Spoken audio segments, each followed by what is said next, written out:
Саламатсыздарбы, урматтуу радио угуучулар, эфирде Данакер программасы. Биринчи радио чыр-чатактарда аялдардын жана балдардын укугун коргоо боюнча атайын чыгарылыштагы уктурууну сунуштайт. Микрофондо Бакыт Тапаев. Радио программа Данакер маектешүү платформасынын алкагында өнүгүү үчүн укук боюнча эл аралык уюм жана Бириккен Улуттар уюмунун өнүгүү программасынын тынчтык куруу фондусунун туруктуу тынчтык үчүн укуктун үстөмдүүлүгүн жана сот адилеттигине жетүүнү бекемдөө тарабынан ишке ашырылууда. Жаш балдарга жана аялдарга болгон үй бүлөлүк зомбулук бүткүл дүйнө жүзүнө катталат. Кыргызстанда бул маселеден кур эмес.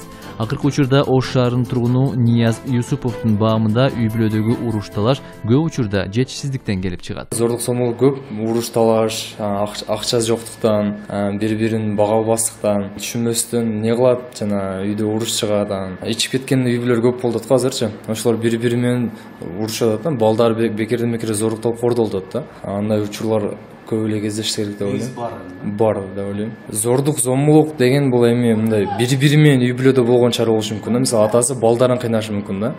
Балдары кордукталып эмнеден десе кедейликтен жетишпестен атасы ичип, же базарда араба айдаган акчасына ичип алгандар көп кездешет азыр кезектечи.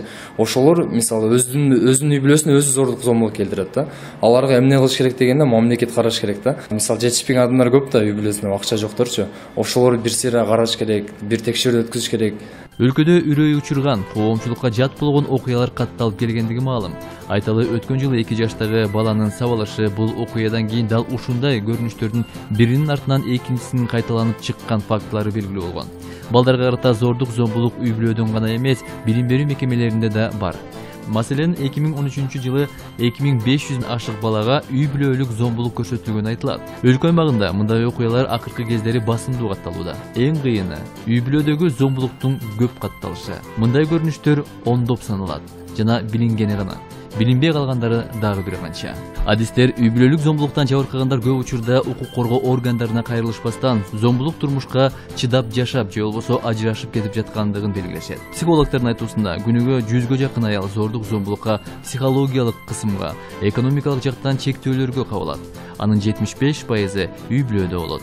Үй бүлөлүк зордук зомбулуктун курмандыгына 58% аял кабылса, 18% жаш балдар түзөт деген маалыматтар бар. Эгерде зордук зомбулук мурда жашырылып келген болсо, акыркы мезгилде мындай фактылар ачык эле коомго жарыялана баштады. Ош шаарынын тургуну Гүлжан Эшпаеванын айтуусунда. Мен оюмча зордук зомбулук болуп келген, жана да боло берсе керек. Албетте бул балким кайсы бир чекке жеткенде коомдун чыныгы көйгөйүнө айланышы мүмкүн. Бирок бизде ошол менталитет деген нерсе бар, баягы. Айрымдар жашырып коймою бар, же болбосо мелгерчилик деп уялуудан улам жашырып келиши мүмкүн. Бирок мен ойлойм, азыркы учурда баягы кайсы бир деңгээлде демократиянын таасири десек деле болот. Мурдага караганда зордук зомбулуктардын коркунучтуу фактылары ачыкка чыга баштады да. Мен ойлойм, буга көңүл бөлүшү керек, жана бул чын эле Кыргызстанда бар деп ойлойм. Мен оюмча бул нерсе түшүндүрүү иши гана, зордук зомбулукка чектөө кое албаса керек. Бирок мен оюмча чечүүгө кандайдыр мамлекет тарабынан аракет болушу зарыл. Биз карапайым калк бул нерседен албетте жогору жактагылардан гана үмүт кыла алабыз деп ойлойм.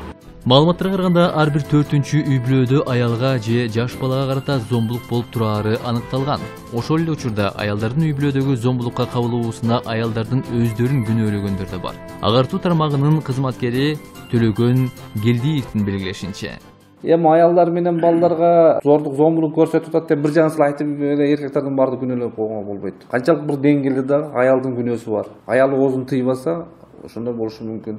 Бизде кыргыздар айтып коет, слабый эркек бул аялга кол көтөрөт деп. Ошол кол көтөргөнгө ким аргасы кылып атат? Аялдар аргасы кылат. Ар кандай сөздөрдү айтат. Акыл жайын эмес, эркектерди деле күйөө кылып жүргөн келиндер бар, кыздар бар. Ошолорду жакшына эрдин катарына, адамдын катарына кошуп алгандар бар. Кыргызда жакшы сөз бар, бул эркекти бар кылганда аял, жок кылганда аял деп. Аял жакшы болсо, алкаштырса оңдосо болот, аны лечение кылдырса болот, зомбулугун токтотсо болот, аны жакшы ата кылып койсо болот. Анан өлгөнүн үстүнө gömгөн кылып, ону бир жолу одан сайын жетип жерине жеткирип, же машина уруп өлө турган кылып, же барып психбольницага жете турган кылып, оңдоп, жакшынакай ээр кылып, жакшынакай кийиндирип алса болот. Бир гана бул жерде эркектерди эле күнөөлөр бериш керек. Бул аялдарга дагы бир талим тарбия бериш керек. Эрди кандай кылыш керек, урматташ, сыйлаш, үй бүлө деген кандай кымбат экенин дагы аларга үйрөтүш керек.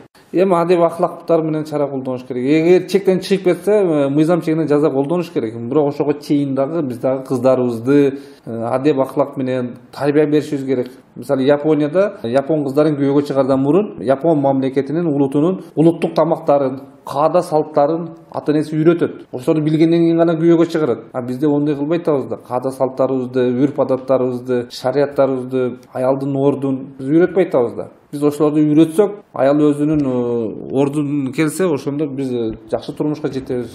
Кризистик борборлорго кайрылгандардан улам үй бүлөдөгү зордук зомбулуктун көп экендигине ынанууга болот дешет серепчилер. Көпчүлүк жогоруда айтылгандай, үй бүлөдө болгон зордук зомбулук көрүнүштөрүн жашыруу аракетин көрүшөт. Бул жагдай үй бүлөдөгү балдардын психологиясына да терс таасирин тийгизет деген талдоочу Бегайым Садыкова мындай көрүнүштөрдү өз ара чечип алууга болот деп эсептейт. Көпчүлүк аялдар үйүндөгү зордук зомбулукту тышка алып чыкпаганга аракет кылат. Анткени эл эмне дейт, туугандар эмне дейт, кой жашайын деп эле өздөрү менен сактап келет. Ошондой болгон чакта дагы кризистик борборлорго кайрылган аялдарды карап көрсөң, алар көп жылдан бери чыдап жүрүп, анан акыры барар жери кайрылар адамы ошо кризистик борбордогу психологторго кайрылышат да көбүнчө. Мисалы, үй бүлөдөгү көпчүлүк көйгөйлөр финансы жагынан келип чыгат экен. Мындайча алганда, күйөөсү иштебей калса же күйөөсү таппай келип калса, келип жинини аялынан чыгарат экен, же болбосо балдарынан чыгарат экен да. Ошондо зордук зомбулук пайда болот экен дагы, бирок аялдар көбүнчө ошону сыртка алып чыкпаганга аракет кылат экен. Анан ошо аялы кандайдыр бир психологиялык, психикалык жактан зордук зомбулукка кабылган болсо, ал балдары дагы сыртта калбайт экен да. Балдары дагы орусча айтмакчы сопереживать этип, же болбосо атасы менен апасы урушуп атканды көрүп, балдары дагы кандайдыр бир кризиске, кандайдыр бир психологиялык отклоненияга, мындайча айтканда, туш болот экен дагы. Мектептеги окуусу, балдар менен болгон мамилеси өзгөрөт экен. Бир гана сүйлөшүү жолдору менен, түшүндүрмө жолдору менен, анан көпчүлүк келип, мисалы туугандары келип, же кандайдыр бир таасири тие турган адам келип түшүндүрүп, мындай кылсаң мындай болот эле, же болбосо сен иш таппай турган болсоң, аялың бул жерде күнөөлүү эмес, балдарыңдан жиниңди чыгарба деп түшүндүрмө жолу менен көп нерсеге жетишсе болот экен да. Бирок тилеге каршы мындай сүйлөшүүлөр аз болуп туруп, ошо зордук зомбулуктан көбүнчөсү аялдар жана балдар ошого кабылып туруп, анан кийин үй бүлөсү таркап кетет экен, мындайча айткандачы. Ошо сүйлөшүү көбүрөөк болсо, психологиялык жактан дагы психотерапевттер, психоаналитиктер анализ кылып туруп, үй бүлөдө эмнеден чыгып атат, каягынан башташ керек, ким менен сүйлөшүш керекти анализдеп алып туруп, анан ошол үй бүлөнүн ичине кирип туруп сүйлөшүүлөр жүргүзүлсө көбүрөөк ошондой үй бүлөлөр менен, мен ойлойм, туура жолго багытталып калат. Human Rights Watch уюму Кыргызстан, Борбор Азия мамлекеттеринин ичинен аялдарды жана балдарды үй бүлө зомбулугунан коргоо жаатында лидер экенин белгилейт. Бул багытта мыйзам базасынын бар экендигине карабастан дагы да болсо, зомбулуктан коргоо боюнча механизмдер жетишсиз экендигин укук коргоочулар белгилеп келишет. Кандай болгондо да аялдардын жана балдардын укугун мамлекет да, коомчулукта бирге коргошу керек дешет адистер. Сиздер чыр чатактарда аялдардын жана балдардын укугун коргоо боюнча даярдалган атайын чыгарылышты уктуңуздар. Радио программа Данекер маектешүү платформасынын алкагында өнүгүү үчүн укук боюнча эл аралык уюм жана Бириккен Улуттар уюмунун өнүктүрүү программасынын тынчтык куруу фондусунун туруктуу тынчтык үчүн укуктун үстөмдүүлүгүн жана сот адилеттигине жетүүнү бекемдөө тарабынан ишке ашырылууда. Урматтуу угуучулар, эгерде сиздерде Данекер маектешүү платформасынын дарегине кандайдыр бир сунуш пикирлериңиздер болсо, 3w.danekер.org сайтына кайрылсаңыз жана суроолоруңуздарды жиберсеңиздер болот. Кайрадан жолугушканча саламат болуңуздар.